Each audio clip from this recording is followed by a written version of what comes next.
A tax exemption is a specific amount of money you can exclude from your taxable income, effectively lowering your total tax bill.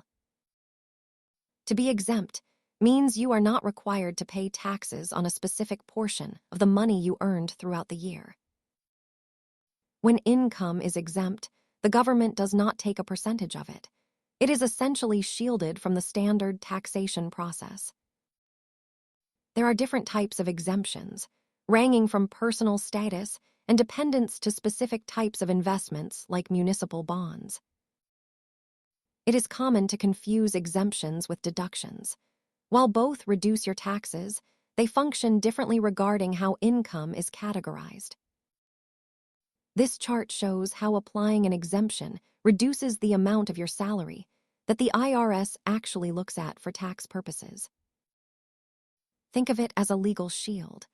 By utilizing available exemptions, you ensure that you only pay taxes on the income the government requires.